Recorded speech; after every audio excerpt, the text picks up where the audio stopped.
उल्लेखित थी कि अडानी समूह जो शेयर बाजार के अंदर जो प्राइस है उसके अंदर गैर कानूनी ढंग के अंदर उनको वो शामिल थे, उसके बावजूद भी वित्त मंत्रालय ने उन पर नजर क्यों नहीं रखी और आज वित्त मंत्रालय उनके खिलाफ क्यों नहीं कार्रवाई कर रहा है? ये सवाल देश पूछना चाहता है नरेंद्र मोदी जी से। केंद्र सरकार या कोई सरकार पहले अपनी पॉलिसी घोषित करते हैं और उसके बाद में कंपनीज या उसका लाभार्थी उससे के संदर्भ में फैसला लेती है, पर अब देश के अंदर स्थितियां बिल्कुल उसके विपरीत है।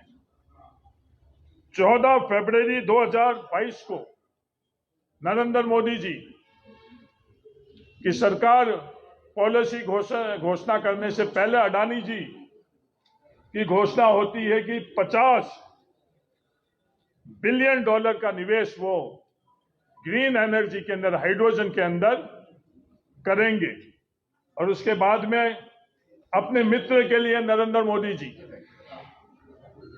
4 जनवरी 2023 को केंद्र सरकार के वित्त मंत्रालय यह घोषणा करता है, उनकी मदद करने के लिए घोषणा करता है 19,744 करोड़ रुपए राष्ट्रीय हरित हाइड्रोजन मिशन के लिए मंजूरी दी जाती है।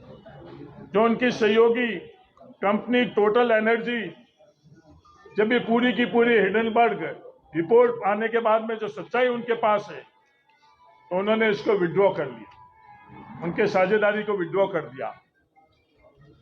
पर केंद्र सरकार की किसी एजेंसी द्वारा इस पूरे प्रकरण की नहीं तो जांच हो रही है, और नहीं जांच होने के बाद में अगर दोषी है तो उनको दंड देने की शुरुआत हो रही है।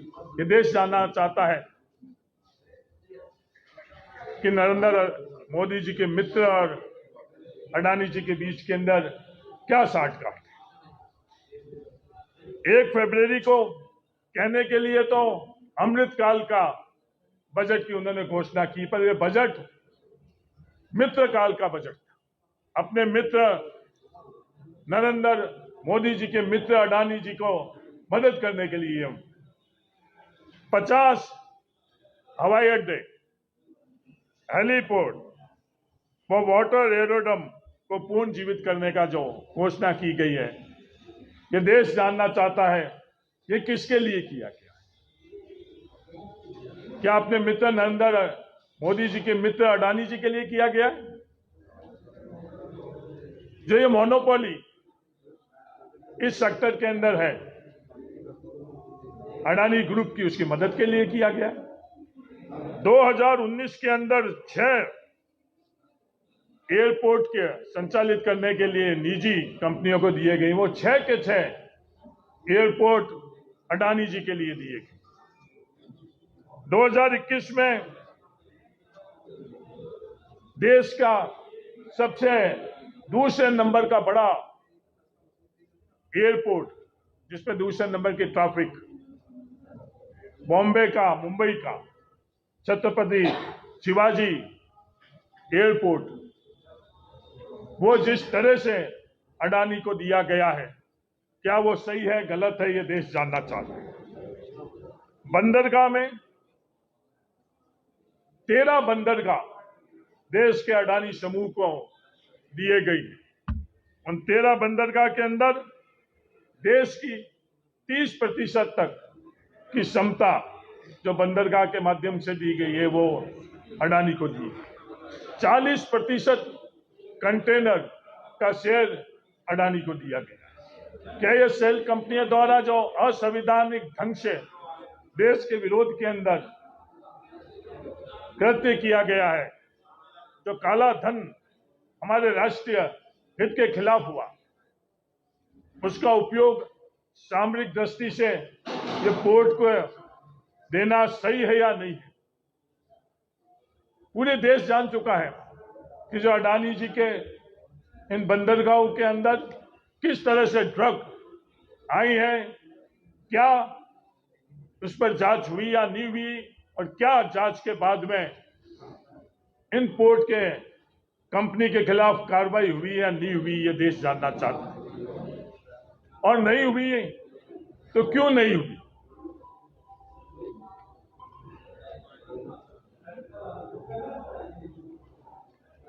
बिना बोली लगाए ये बंदरगाह, हमारे बंदरगाह, देश के बंदरगाह अडानी समूह को देना, क्या ये उचित है या नहीं है?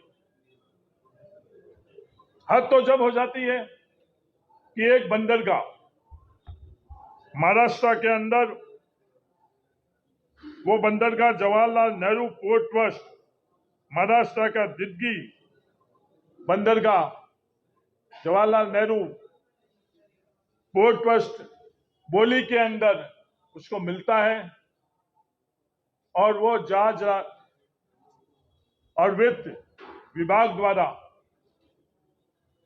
पीएसयू कंपनी विड्रॉ करती है, और वो विड्रॉ करने के बाद में वो बंदरगाह केंद्र सरकार, मोदी जी की सरकार अडानी को देती है।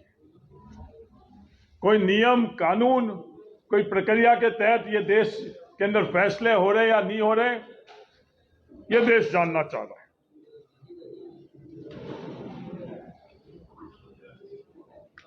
चार से 6 जुलाई 2017 को भारत के प्रधानमंत्री नरेंद्र मोदी जी इजराइल जाते हैं, और उसके तत्कालीन बाद में इजराइल के साथ बिना पूर्ण अनुभव के, कोई भी अनुभव नहीं होने के बावजूद भी अडानी कंपनी को ड्रोन,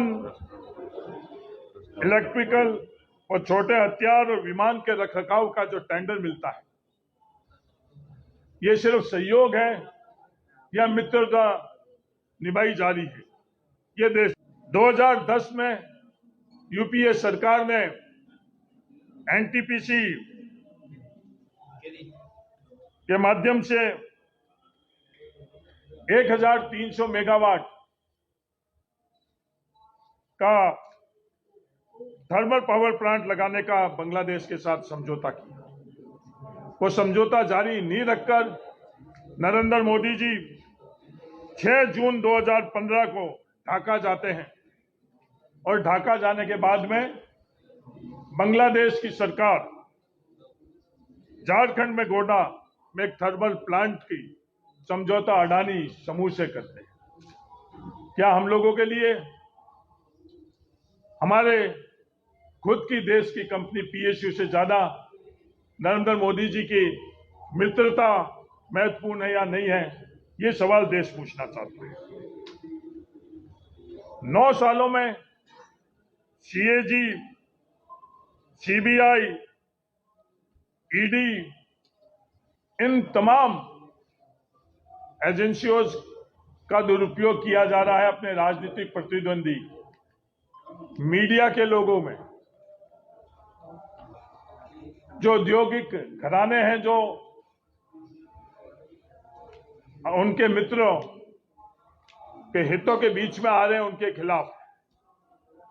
पर वही एजेंसीज अडानी की मदद करने के लिए,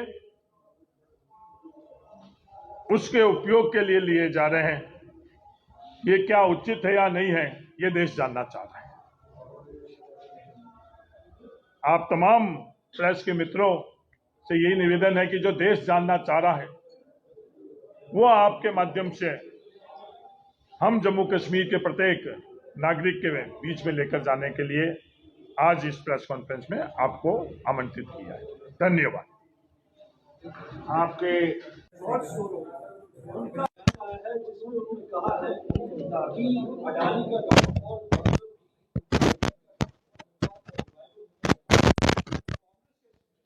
नहीं, हम लोगों ने ऑफिशियली अपनी बात रख चुके हैं जयराम रमेश जी कि हम उनकी बात से सहमत नहीं हैं। जो डेमोक्रेटिक तरीका, लोकतांत्रिक तरीका है भारत का, वही तय करेंगे, भारत के लोग तय करेंगे। कोई भी बाहरी व्यक्ति या संस्था हमारे डेमोक्रेटिक सिस्टम के अंदर तय नहीं कर सकती।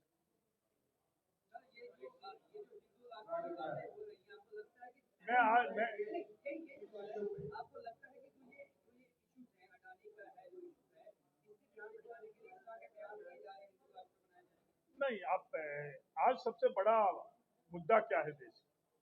बेरोजगारी है, महंगाई है। इन मुद्दों से ध्यान भटकाने के लिए भारतीय जनता पार्टी समय समय पर कुछ न कुछ विवाद करती आ रही है और आगे भी भविष्य में भी करेगी। कांग्रेस पार्टी का स्टैंड बिल्कुल क्लियर है। हर्ष के संदर्भ के अंदर की संविधानिक जो व्यवस्था है, हमारे लिए देश के अंदर संविधान सबसे बड़ा है। क्या कहना है उसे कांग्रेस पार्टी का कोई लेना देना नहीं, वो कह रही है विदेशी नहीं करेगा। हमारे यहाँ लोकतंत्र मजबूत है। हमारे यहाँ नागरिक, भारत के नागरिक बहुत समझदार है। वो किसी की सलाह से फैसले नहीं लेते, वो अपने स्व विवेक से फैसला लेते हैं। बड़ा कंट्राडिक्शन है। वो ये बात को भटकाने के लिए कोई कुछ नहीं कहे। नहीं, भटकाव तो है ये। एक तरफ आप कहते हो हम विश्वगुरु हैं, दूसरी तरफ आप विदेशी साजिश कहते हैं, तो ये है क्या एक्चुअल में? ये है कि उसके लिए तो जेपीसी बोल रहे हैं हम लोग कि जो भी बात है वो जेपीसी के तहत जांच होनी चाहिए।